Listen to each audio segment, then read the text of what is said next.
Good morning and welcome to Mission Alive. I'm Greg McCann and I'm continuing the series on the MSCs in China. Last day we talked about the renovations of the church in Shenzhen with money made available from the general administration in Rome and from the family of Father Mark MacDonald. The money was given to Bishop Wang, the retired bishop of Guizhou province, and he handed it on to the existing bishop called Bishop Paul Xiao.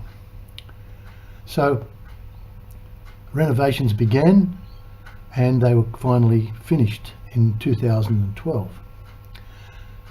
I'd like to continue on today with another aspect of our work and our mission in China and in Shenzhen. Do you remember I spoke to you about the orphans? Especially I spoke about Amy. So let's have a little look at see what happened to the orphans. As I said before, I visited Shenzhen quite regularly while I was living in Tongren, and I watched the three remaining orphans grow up. There was Amy, Angela and Annie. Don't know why they all had names with an A, but that's so typically Chinese. You'll notice there they are there, the three of them. There's Amy, she's got a little bit bigger now, a little older. And you can still see in the background those photographs of the early missionaries, the early German missionaries. I think that's very significant part of visiting the Shenzhen Presbytery. That's where the orphans live. They live in the presbytery, and the local people, the local parishioners cook for them and give them some food and things like that, and they go to the local school. Anyway, I took them out shopping and I bought them different clothes and things like that when I would visit them. They all seemed to have a good time, but they were typical kids. They'd sit down and watch the telly. Once again in the background, see those photographs? So they were very, very typical kids, but they were lovely kids. And then when I was in Tongren, blow me down one day, Amy and Angela turned up. There's Amy, there's Angela, and they would say hello. Much older now, much older. Isn't it interesting? Whatever happened to the orphans?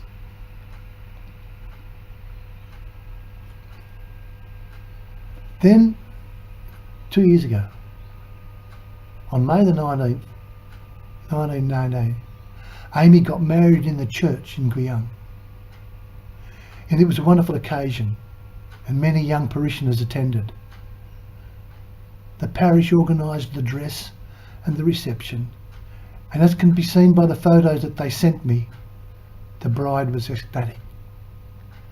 I wasn't present, but I was sent the photos as it all happened. It was as though I was there. The early missionaries would have been so proud of it. You remember that photograph that I took? Amy and Angela. And there's Amy just before she gets into her wedding dress. That's walking down the aisle.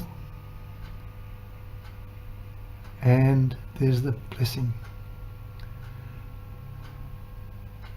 I think it was a very proud moment for all of us. And I hope one day to see Amy again.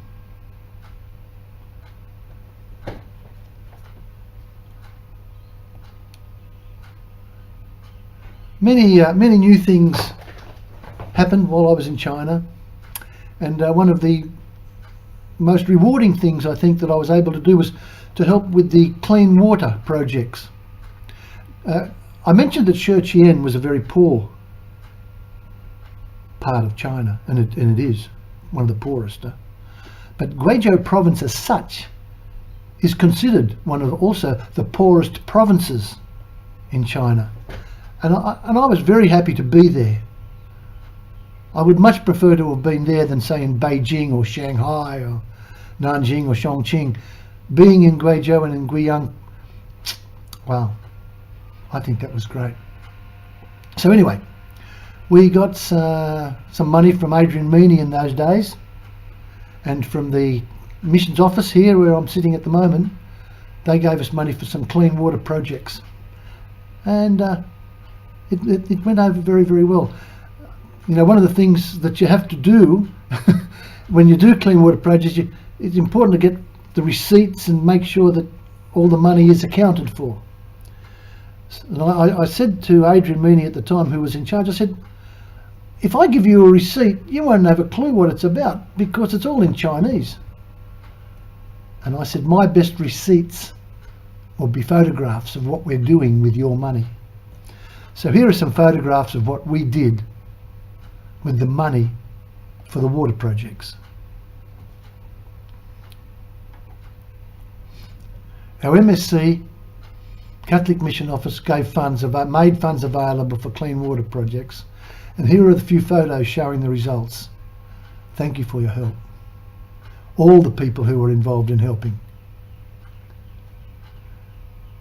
And there's thousands of people involved in the clean water projects that are handed out through the Catholic Mission Office here at Kensington.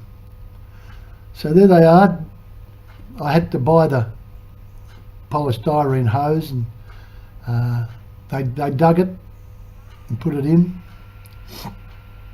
There's the water there, so they had to get the water up the hill. I think I probably bought them a pump, but I'm not sure.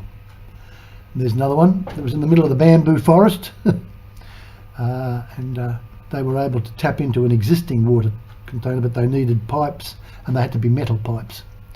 And this one here is a school. That's the building of a school, and these are some of the teachers. And this fellow here, that's the mayor of the city, believe it or not. We built that tank. We had the water tank built, and the water goes into the school because they had no water for the water for the toilets or anything like that. So this went over really, really well. They were very, very happy with that. And there's some more people that are digging the trench to take it up to their village, which is here. So those are some of the water projects. That's what we did with your money.